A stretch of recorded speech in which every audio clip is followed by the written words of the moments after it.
Oi, gente, hoje eu vou falar sobre um tema diferente, né? Não tem como deixar de comentar esse momento aí no Oriente Médio. Mais um round aí de violência entre israelenses e palestinos, né? Todo mundo fala milhões de coisas sobre esse conflito. Eu quero tentar falar sobre um approach, uma pegada diferente, né? Tentar acrescentar alguma coisa e tentar sair dessa polarização, nessa polarização que hoje em dia toma conta do mundo, é direita e esquerda, vascaíno contra flamenguista, é palestino contra israelense, é muçulmano contra cristão, né? Então eu queria sair um pouco desse terreno, citar bastante fatos, né? Números principalmente, dados, data, né? E a gente entender um pouquinho, baseado em números, o que é isso, e tentar sair desse lockdown mental, porque eu acho que todo mundo tem direito à paz, tanto os israelenses quanto os palestinos. Falo de um lugar muito de humildade, sem querer pregar nada para ninguém. Eu já fui 8 vezes para Israel, morei na cidade velha de Jerusalém, estudei teologia. A pessoa, se não entender de teologia, não tem nem como começar a discutir um conflito do Oriente Médio, né? Que a questão central não é geográfica, a questão central é teológica. E o centro do centro é essa questão que os palestinos chamam de Haram al-Sharif, que é o Monte do Templo, né? Era o templo judaico e ali foi construída uma mesquita. Na minha opinião, isso tem que ser realmente dividido, como está hoje em dia. O status quo é esse. Os palestinos dominam ali em cima, os judeus rezam embaixo nos muros das lamentações. Eu, inclusive, já fui barrado de entrar nessa mesquita com um livro dos Salmos de Davi. Eu não ia nem rezar, mas estava na minha mochila. A polícia israelense falou assim, você não pode entrar com esse livro aí. Eu tive que deixar o livro lá no escaninho para poder entrar. Então é assim que funciona hoje em dia, tá? Se não é certo ou errado, não sei, mas existe uma acomodação nesse sentido, né? As lideranças extremistas de ambas as partes sempre querem pegar esse monte do templo para promover suas agendas de não tolerância, né? E infelizmente a gente tem radicais de ambos os lados, né? Eu queria dar uns números também, né? O tamanho do Estado de Israel é o tamanho mais ou menos de Sergipe, né? Então Israel é 600 vezes menor do que territórios que estão na mão de povos muçulmanos, né? É isso mesmo que vocês acabaram de ouvir falar. 600 vezes menor, tá? Então, terras que estão em mãos de povos muçulmanos são 600 vezes maior do que a região de Israel. Então, realmente, quando a esquerda pega esse jargão colonialista, não sei o que, cara, chega a ser ridículo, engraçado. Então, só para você ter uma ideia da dimensão, o Irã é 73 vezes maior do que Israel. Então, se realmente eles estivessem querendo a resolver o problema palestino, que eles meio se arbitram como levantar a causa palestina, patrocinar a causa palestina com Hamas, com Hezbollah, eles poderiam pegar 73 avos do seu território e dar para o povo palestino, né? Então não é isso que a gente está falando, a gente está falando com uma galera que realmente quer destruir um outro Estado, né? Por N razões, os ditadores precisam de um inimigo para ficar no poder, precisam de um inimigo para explicar para o povo dele por que eles não investiram em infraestrutura, esgoto, educação. Tudo é culpa dos israelenses, do grande satã americano, né? E com isso a turba fica meio que anestesiada, né? É aquela velha questão de direita e esquerda. A gente tem que negar o outro para ser alguma coisa. Então, enquanto a gente não sair desse lockdown, a coisa não vai. Em várias ocasiões, Israel tentou fazer um acordo de paz. Era um acordo ideal? Não. A vida nunca é ideal. Eu também gostaria de estar numa outra posição profissional, e a gente se acomoda na vida, né? Inclusive, em 2007, o Ehud Olmert, que era primeiro-ministro de Israel, ofereceu 93% do que seria designado ao Estado palestino, né, o que eles pedem, com Jerusalém Oriental como sua capital. Na época, o Mahmoud Abbas ele nem respondeu a resposta, né?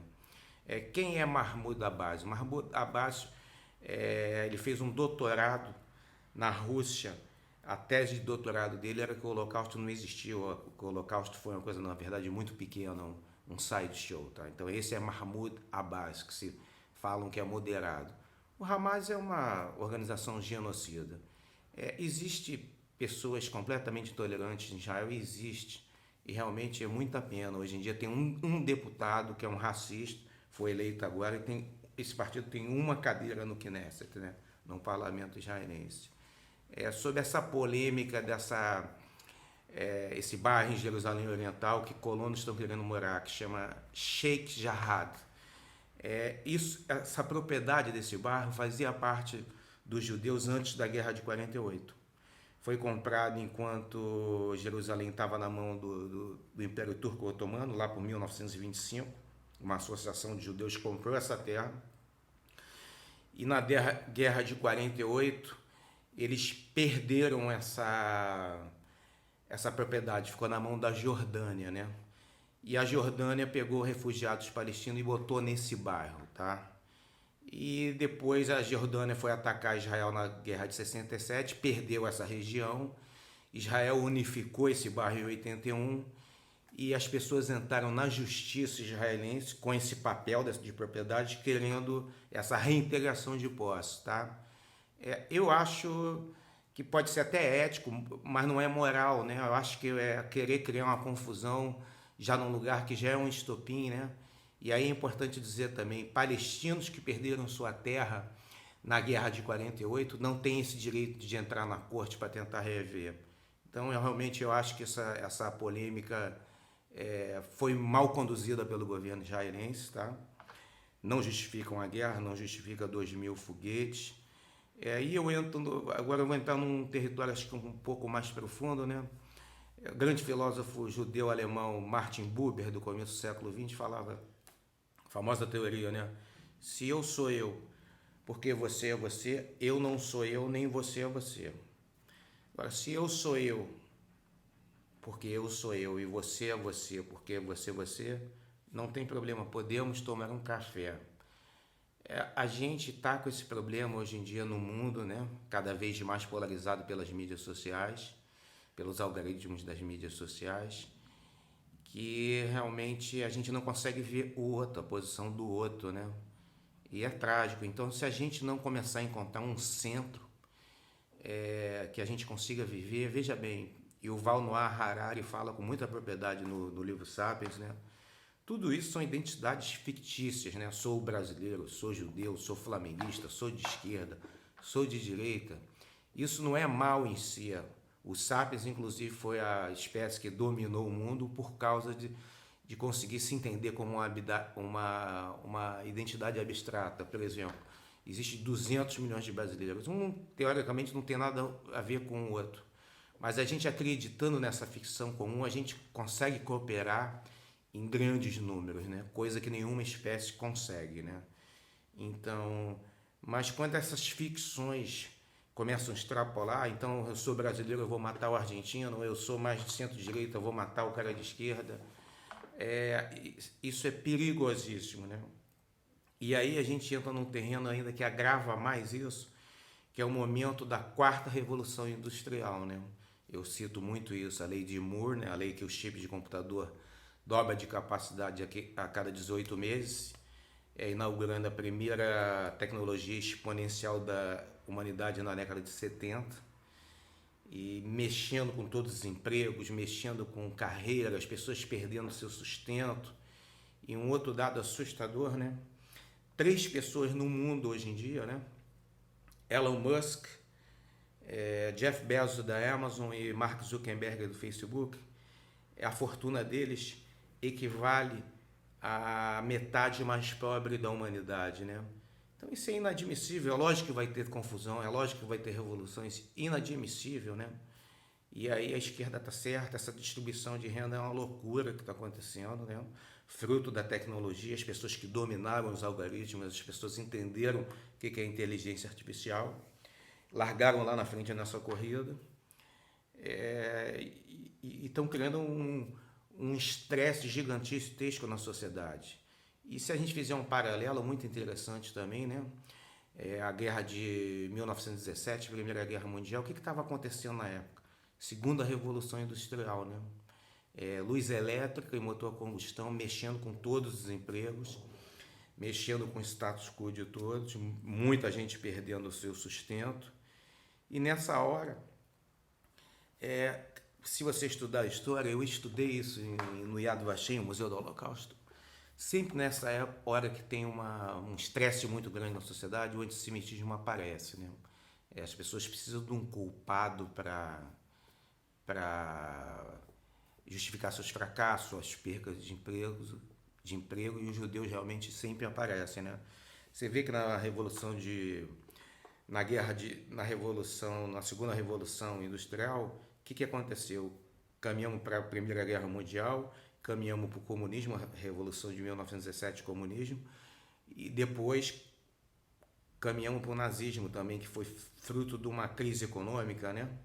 O crash da Bolsa de 29 nos Estados Unidos. Então, todas essas questões estão interlaçadas. O momento é muito perigoso, tá? Só para acrescentar um outro problema que as pessoas também não estão ligadas, existe uma crise crescendo muito grande em relação à China e Taiwan. O que aconteceu? O Trump proibiu que certas empresas americanas exportassem tecnologia para a China, principalmente na área de semicondutores. E a China não tem essa tecnologia de produzir semicondutores de alto nível, né?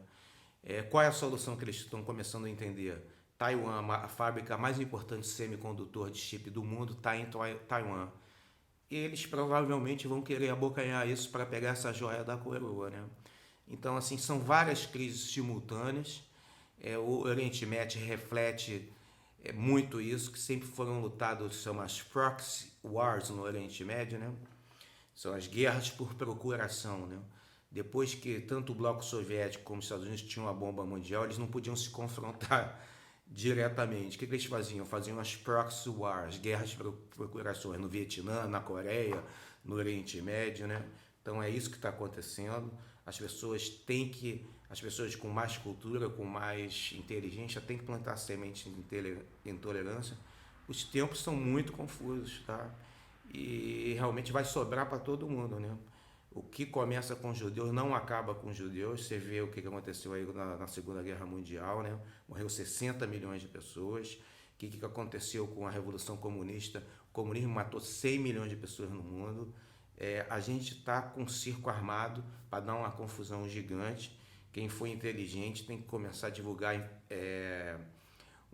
promover um centro mais interessante. E a gente vê isso aí no Brasil, né?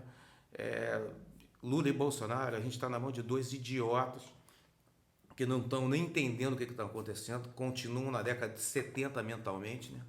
O Lula com essa história de sindicatos do ABC, e o Bolsonaro falando em ditadura e luta anticomunista, imagens da década de 70.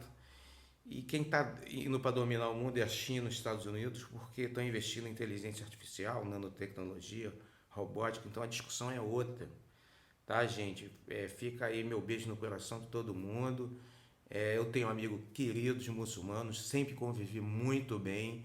O Brasil é um exemplo de convivência e tolerância religiosa, né? A gente está num momento que a gente deve entender a tradição dos outros, ter carinho com a tradição dos outros, respeitar a tradição dos outros. Ninguém é melhor do que ninguém. Eu adoro ser judeu, adoro fazer yoga de manhã. De manhã eu sou hindu, não sou judeu. Adoro rezar para um Shabat.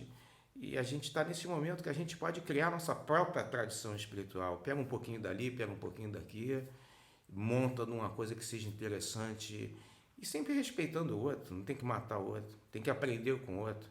Você imagina só o seguinte: se quando Israel entrou lá em 48, aqueles países árabes que depois o petróleo ficou tão importante no mundo, se juntassem aos judeus, e com a tecnologia e toda a educação que os judeus trouxeram para aquela região, fizesse um bloco, aquilo seria uma Singapura, seria um Taiwan, seria uma Coreia do Sul.